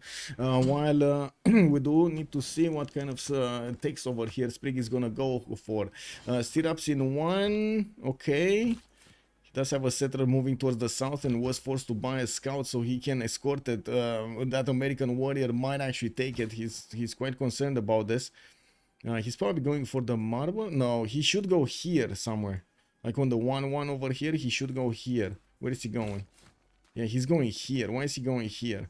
Because this is kind of bad, no? This is kind of bad. It is what it is. Anyway. 2 turns for Mausoleum to finish, and as you can see, Mauri just getting more trade routes. I do see him on 56 gold, a 10 with 106 science and 74 culture. Can you imagine what's gonna happen in the next era when he's gonna click free inquiry on Coupe? He's gonna be like from 50 to 100. It's like, you know, playing Need for Speed and pressing the nose button. You're gonna be like, oh, stop it, stop.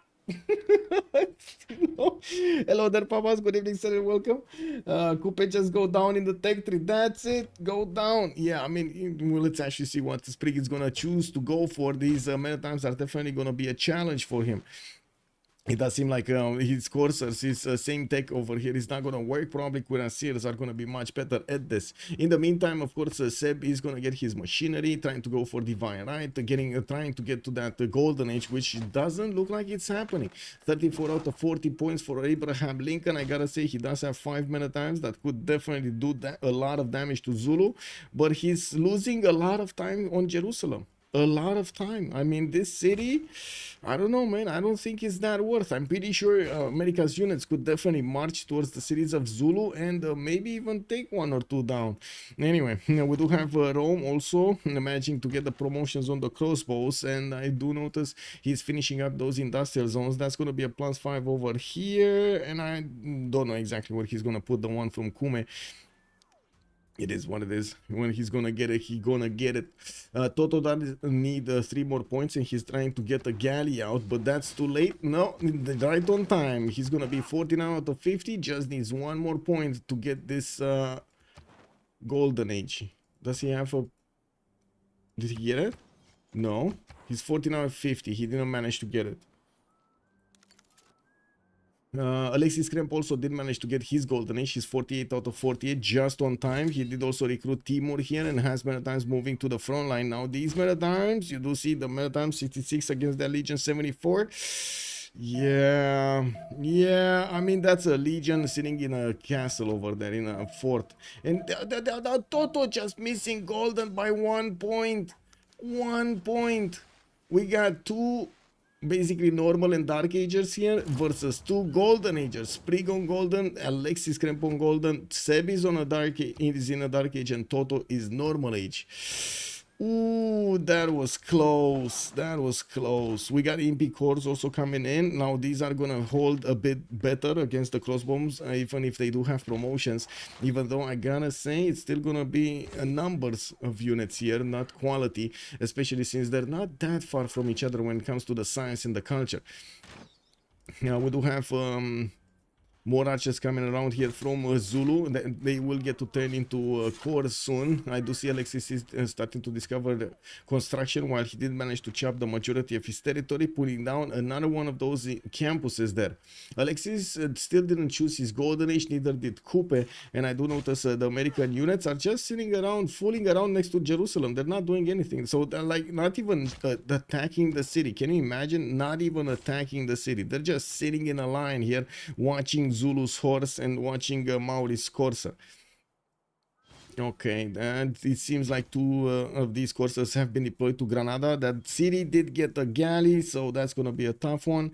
We do have America establishing a money in there, and I do notice Sprig is starting to put the pyramids in the city of Opango while he's gonna try to get a settler in between the mountains. Man, I think he just likes tight spaces. Okay, I gotta ask this of chat. Does he... Wait. Maybe chat knows more about Sprig than I do here. Does Sprig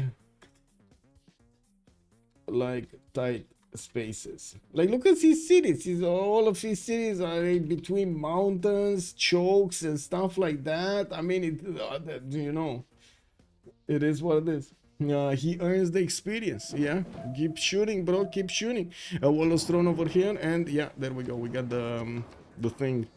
We're gonna have a quick pause over here for things to settle down, and we're gonna come back. Give us 2 minutes, or give me 2 minutes actually. Stretch my back. My back.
Man, man, this production of Maori. Look at that free ink on 145 science or Sprig. He also has 46 culture. That's still more than his opponents. He's getting 2, 4, 6, 8 cities to go. Did manage to take care of Candy, and he's sending some of his horses to pillage over here the lands of Rome in the north. You do see the horses of Maori did get to the north of Lugdunum. While I do notice Zulu did manage to core up some more of these archers. That's a level 3 archer core. I am scared of the level 4 archer. And looks like Sprig really likes tight spaces. I mean, who would have known that? Yeah, who would have known that? Wow, Zulu did just sacrifice one of his units for I don't know why. He really likes that wheat tile. He really likes it. Well, let's actually see what's going on here. We do have Maori with an army of builders, did manage to get Abu. We do have Maori also started to get merchant points. Zankian is the next one. Maybe he's gonna do a few projects to get an extra trade route. I can only imagine what he can do with so many traders. There's so much gold everywhere, production, food, everything. Kawakia, I'm pretty sure is waiting for a trade route, and of course Granada over here is trying to do some mischief while the Maori's units are next to Granada's borders. It does look like Granada is trying to get a builder out. He is totally ignorant of what's going on in the north. Maori tanks cannot come soon enough. Yes, and I'm actually still surprised America didn't push through the west side here. It would have been quite something. But anyway, I do see Isidore has been recruited by Abraham Lincoln. We do have Isidore moving towards the north. Probably wants terracotta, right? If he puts it there, probably wants terracotta next to that encampment. And I do notice Omar Khayyam has been also recruited here. American does have Hildegard action. Probably won't want that. I'm just saying, probably won't want that. 3 turning maritime cores in the capital. Alexis Krempp definitely needs to improve some more of these tiles. That city is 7 pop and it's working 1, 2, 3, 4, 5, 6 tiles right now. 7 tiles actually with the wine tile. I don't think he actually switched it to Kangela. That city is definitely working on 1, 3 with a 2, 2 here. I do also notice Alexis still has quite a few chops that he can benefit from, and still will need to get to his crossbows. He's barely getting engineering next turn, and of course divine right. Alexis Krempp did also keep his Drums of War golden age. While yes, we don't have that much more culture on Trajan from his Pan-Russian voice, neither does Abraham have that. And we're gold. They're actually losing gold per turn at the moment. Abraham minus 13, Toto is barely on 8 gold a turn. At least Aquilea is allowing them to actually trade with each other. And I gotta say, this city is only 12 points of production. 12 points, guys. This is 22. That's probably his weakest city, right? Because he just didn't have enough times to work. He needed so much time to improve them.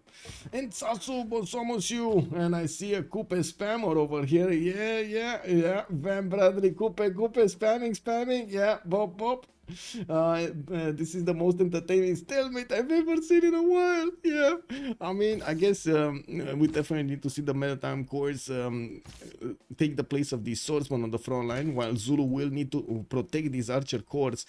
Level 2 archer, level 3 archer corps, three of them. Oh my god, man. You know what's gonna happen, boys. You know what's gonna happen. We can predict the future right here. I'm pretty sure Zulu is gonna get crossbows, and when he's gonna get the crossbows, and we'll turn them into +4s. Oh my god, man. This is just gonna be, it's gonna be Toto feeling the burn. He's gonna be feeling the burn everywhere.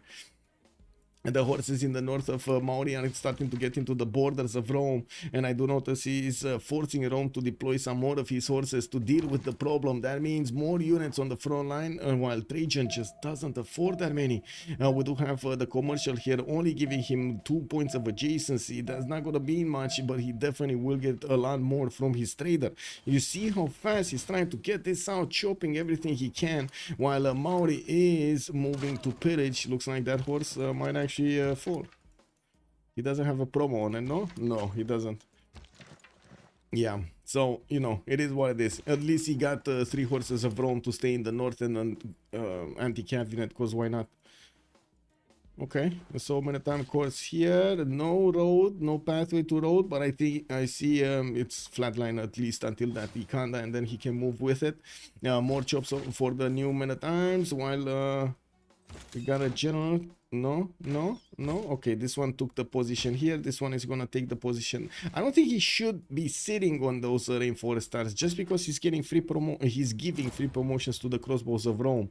I mean, yeah, you know, Zulu's units did the same, and archers definitely did get the promotions necessary, but still, you don't want to give that advantage to your opponent.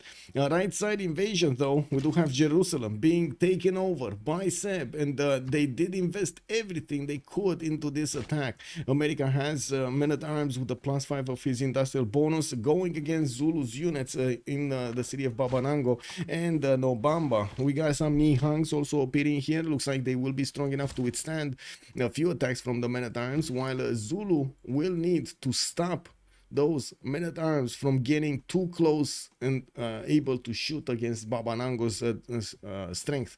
There is a builder coming out next turn there, and I'm pretty sure he could chop a wall if he wanted to. At least he did deploy a general. He has EMP cores with river bonus. He should be able to withstand the damage. He should be able. I do see also Terracotta Army did get placed in Nulundi. I don't think he's gonna finish it, because look at that, man. Look at that. Isodor just getting it instantly here with the 2 charges. Just easy peasy.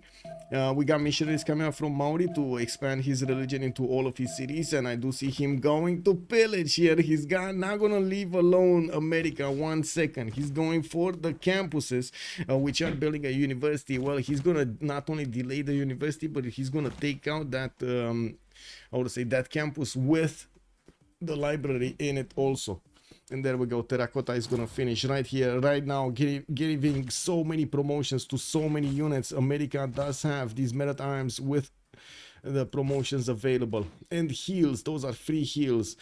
Counterattack. Rome is moving forward. Looks like Alexis Krempp is gonna need to keep his borders right now, trying to get new maritime cores, and of course clumping up his archers to keep them safe. We do have archery coming up and machinery coming up next turn.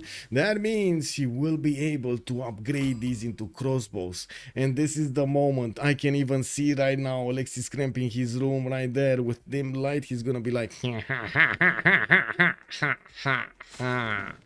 yeah, you know how it is in Dexter's laboratory with who was the bad guy? Who was the one that was laughing? Who was there? Come on, guys, from Dexter's laboratory. Who was Mandark? Was it Mandark? Yeah. Pelikanov also, goodness gracious, I get if A build IZs in each city, but that looks like he made factories in all of them. What's a production yields looking like? Not good, actually, not good. 133 production versus Spriggan 194. Thought I was thinking more Snidely Whiplash. Wait, I don't know what that one is. Snidely Whiplash. Snidely Whiplash. Oh, I see. Yeah. This one works also. I didn't get to. I guess I did see, but I didn't remind me in the. Yeah. I didn't remember this that clearly. Kick. Anyway, intelligence agency in 2 turns in Washington. Looks like more Maori coursers getting in, pillaging, setting on fire the books over here in the libraries, while Maori can just keep on going. Like to see another one of these units getting chopped, another one of the men at arms, but too late. That courser did the damage. And yes, probably one of the industrial zones is also going to be taken out, while they will need quite a bit of gold. So Zulu gets his crossbowman cores ready. You do see how quickly these units fall. The Maritimes are very strong, and Zulu is definitely going to want to get his own army of men-at-arms out. Crossbowman cores though. Crossbowman, level 3 crossbowman cores. Look at them. The beauties. 72 against the men-at-arms, 66. He does have 3 of them that can take position over here with new men-at-arms coming in, and also chopping more gold, the May styles, so he can get everything done. With Sprig arriving at 182 science and 70 culture, you can imagine he's just about to get his industrialization, and I do see him going for square rigging and exploration, so very close to industrialization. Getting his shipyards in the cities where he does have harbors, and I do see 1, 2, 3 of them, 4 of them getting built in well, concentrated manner here. He couldn't really take care of Granada, and I do notice he repositioned his coursers and of course sent them to bully a little bit America here, pillage a few of his styles, and of course force him to get some defense there. There is a major problem here, major problem for Zulu. He did not chop the walls in Babanango. I don't know what he chopped, but he did not chop the walls. He probably tried to chop a unit, which was definitely not enough. And yes, Babanango is gonna get hit by the men-at-arms, 2 of them at a time here. It might actually go down by the time he gets the walls. Those are coming up in 7 turns, and it's not like he has another time to chop unless he goes for this one. This is gonna be expensive. That is gonna be expensive. He does need to clump up his men-at-arms, which will leave the city of Nobamba unattended. That means these men-at-arms could switch position, and you can see actually he is trying to build a line of defense. Oh no, leaving Babanango in danger. 3 of these units around it. This is terrible. Terrible, I might say, I should say. Oh, whoa, big man. Big man, look at the cojones on this crossbow, man. Look at them going, man. When he's walking, he's like ding ding ding ding ding ding. Oh, look at this, man. The crossbow core went directly next to the men-at-arms, not even stopping to say hello to that men-at-arms. Just get out of here, man. That's like how was it? What was that Hercules movie, when they basically, instead of fighting 2 armies, you just send your best hero, and the war is decided by the outcome of the best heroes. Kick W, man. Wait. Laugh Olympics, really Rotans. This smiley dog, what was its name? Wow, yeah, beauty, exactly. Sometimes I betray my age with my references. In this case, I betray my privilege of being able to watch a ridiculous number of reruns as a kid. Yeah, Yeah, I mean, I kind of did that too, but we didn't have the same. I don't think we had the same cartoons though. Some of them were common, like probably Tom and Jerry and stuff like that. But yeah, not all of them. And the cartoons these days are so bad, man. Did you guys see the cartoons these days? Ew, ew, ew, ew, ew, ew, ew. Anyway. It is what it is. Now, 1 versus 1 combat determining the outcome of a war was also a thing in Troy. Exact. Oh, that's what I'm thinking, actually. I think that's what I'm thinking. Troy. That's probably one I was remembering. Okay, so this level 3 crossbow is gonna start to take out the legions one by one. You do see them running into the forest, hiding behind the fertile there. We do have a level 3 also from Rome that did get upgraded, and I do notice Zulu is managing to clean up house and not allowing those American men-at-arms to do the damage. And another one has been taken down, while Alexis Krempp is repositioning another one of these crossbowmen cores. It does seem like he's cleaning up very quickly the American units. And this is the last stand. They're losing gold for quite some time now. Seb is minus 18. Toto trying his best to actually get the gold per turn. He's on 11. They're losing 7 gold per each turn. It doesn't sound like much, but it doesn't look like they have much either in the coffers, and this is stopping them from getting any kind of upgrade here. We do have them starting to pillage some of the mines of Zulu, reaping away the gold from his opponents here, and getting all of the archers ready to shoot at whatever Zulu has on the front line. With Zulu also deploying his units in the north, looks like he's getting closer to these legions, prioritizing the shots against the crossbows, because it feels like that those are the scary ones here, right? Those are the scary ones. Bamarango will get the walls in 2 turns. Okay, there's no way these men-at-arms will take the city in the next 2 turns. No way. No way. There is also a possibility the builder moves there and chops another unit for Babanango. We do have the MP cores able to reposition next turn. This crossbowman core can delete another unit, and it seems like America is just running out of steam. What is this? What is this siege tower doing here? Oh my god, is this one of those cases in which, you know, these guys just started pushing the unit without seeing what's in front of them? Is this one of those cases? Wow. Wow. Have you seen those movies with like fails and stuff like that, pushing cars around, but they don't watch what's in front of the car and they just send it off the cliff or something? Kick W, man. This cartoon is South Park. Madagascar, man. Madagascar, the penguins. Also, Machiavelli is saying, I don't know, I'm immense people. What cartoons do you even mean? Ew, cartoons. So, yeah, some cartoons are amazing. South Park and BoJack Horseman are the best I've seen, though. Okay, I do like the scene. I do like also South Park. By the way, I like that. I kind of like what they're doing, expressing those ideas in a fun manner. Family Guy, no? Family Guy, no? Nobody Family Guy? Also, I do like The Simpsons too, but haven't watched new shows in years. Yeah, me neither. I mean, I didn't really watch that much since Simpsons anyway. Ooh, ooh, ooh, ooh. Okay, okay. Well, finishing up, pushing back the crossbows and now dealing with the legions. There's so much culture being acquired by Alexis whenever he takes down these units. While America has been pushing here, it looks like these archers are just fodder for the crossbows. The trebuchet also coming in to deal the damage, while the level 3 crossbowman cores are able to do this, to keep America from taking even one city of Zulu. On the right side, we do have the expansion of the religion of Maori. Oh my god, he's actually going to try a religious victory here. This guy is doing the funny. He's actually trying to do the funny. Wow, okay. Because he's going Los Angeles. It looks like the missionaries, the Islamic missionaries are going everywhere here. It's gonna take a bit too much though to get to convert everybody. We do have Rome also setting up a spy in the cities of Zulu. That's gonna give him extra intel on his opponents, and it does seem like the men-at-arms of Zulu are definitely stronger. We do have Alexis Krempp 8 turns away from printing, while he is also getting his own intelligence agency in 4 turns here from Ulundi. Right side, more encampments. Opango didn't ever finish the pyramids in that city center. We do have universities coming around with a mausoleum finished. We do have quite a few extra points of culture and science on these tiles. Printing also coming around for Spriggan 2 turns here, boosting it for Alexis Krempp also.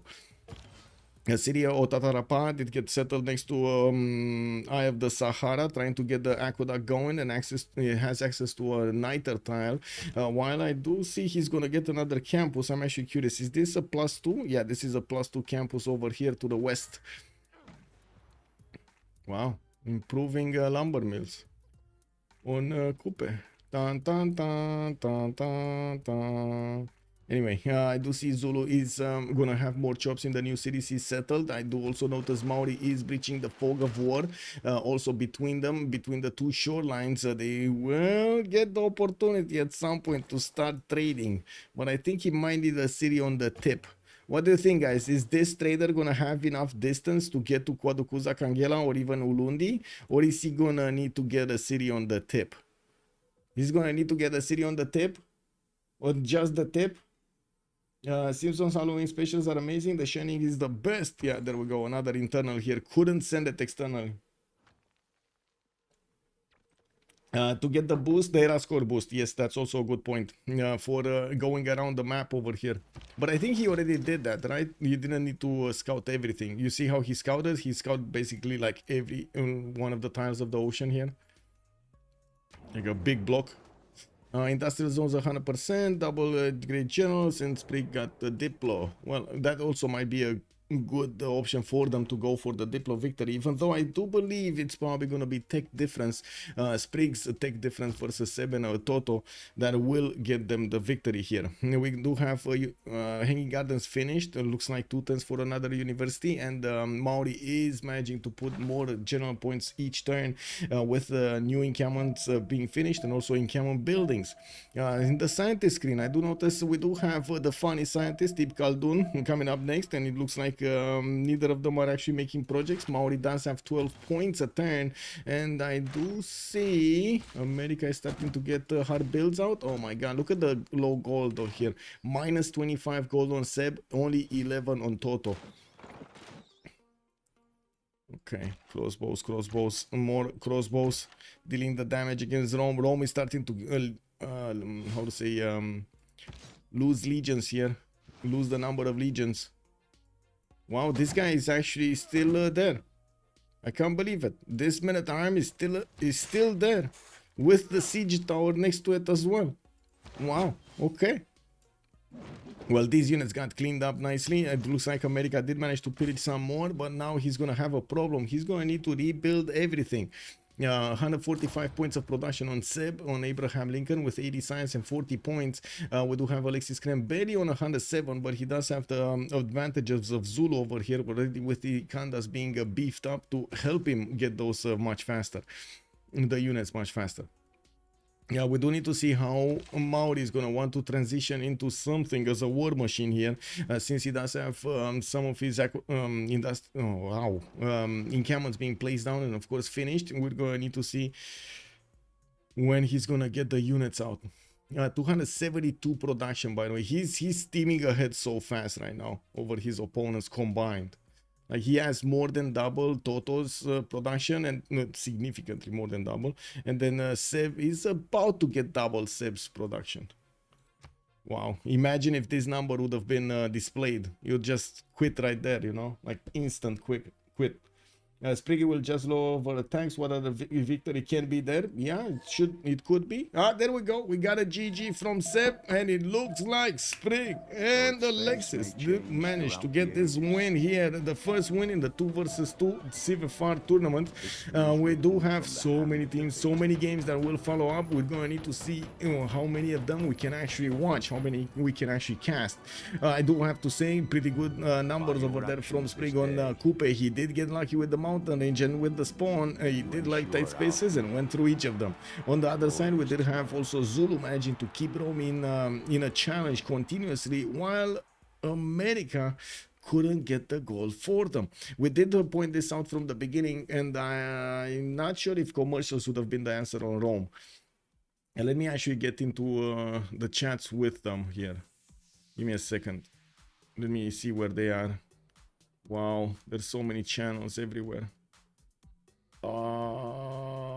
So many channels. Okay, there we go. GG well played. Peut-être que c'était mieux. GG well played. Le terracotta, c'était malin, parce que j'allais avoir 3 arbas 2 étoiles niveau 4, vous alliez pas rigoler. Hein. Ouais, bah quand j'ai vu l'ingé de la merveille, je me suis dit une petite terracotta, quand même. Après, je peux claquer un général de promote plus tard, mais... Ah, il y a J'ai un autre merdé truc. mes moves en early game. Voilà. Just vraiment, wanna j'ai say, Les premiers moves. Sprig's yes, production, all the game was about more, always more than you guys combined. I don't know, Maori was just insane this game, like Oh, incredible. He got spawned. Yeah, he got and spawned. and builder first. Oh, wow, just amazing, very nice. I mean, the plan was just I survive, I try to kill them if they greed, and that's all. Yeah, I was going to push back, and I probably get Kumae on this spot. I don't know what you have behind, but I think if I America have would have a- gone on you a little bit earlier on Babarango and Nobamba, I think he might have actually taken those cities, but he needed to be there like 7 turns earlier or 5 turns earlier. He had the units, he just got defocused with Jerusalem. I don't know. Yes. Maybe I can still do walls into, and if you don't have anything to kill the walls, I still have 60 different cities. I don't think he can Yeah. take the cities, but he don't lose that much units for sure. No, his units were insanely strong also. 2 Shining Corsairs of Maori. But Yeah. I mean, here he's losing every single unit. Yeah. I mean, you got the time, right? You got the time to get the gold, to upgrade, to move, to produce units, chop. Yep. Mm.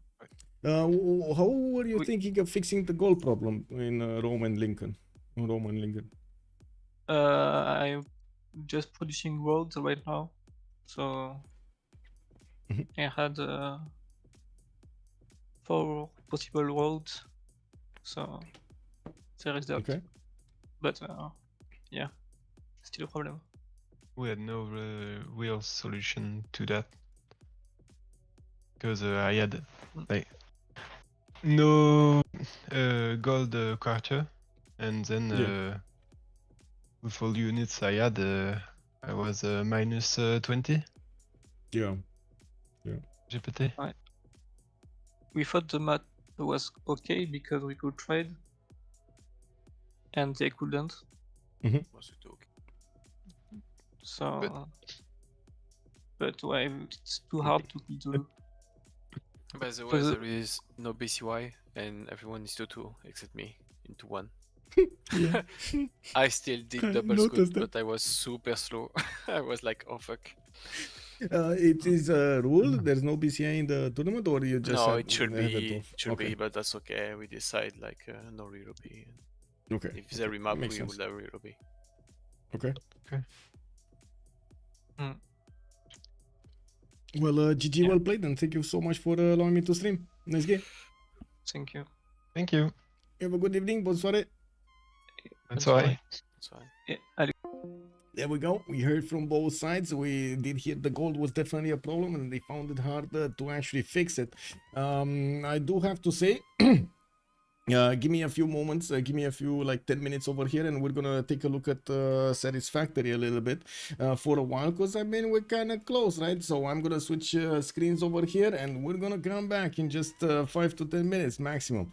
I do wanna, in the meantime, if of course you did join us for the Civ6 content, I do want to thank you for joining us. I do hope you had a great time with me tonight, and I do want to thank you so much for the subscriptions, for the bits, for the bases, for the everything. You guys are amazing. Much appreciated for also all the comments you did on YouTube and on Twitch. Thank you so much. Let's see each other in the next one if you do want the Civ6 content. If not, if you do want to take a look at a little bit of Satisfactory gameplay, just stick around, and in a few moments or in a few minutes we're gonna take a look at the Satisfactory here. I don't have the thumbnail ready for YouTube, so we're gonna see how this goes.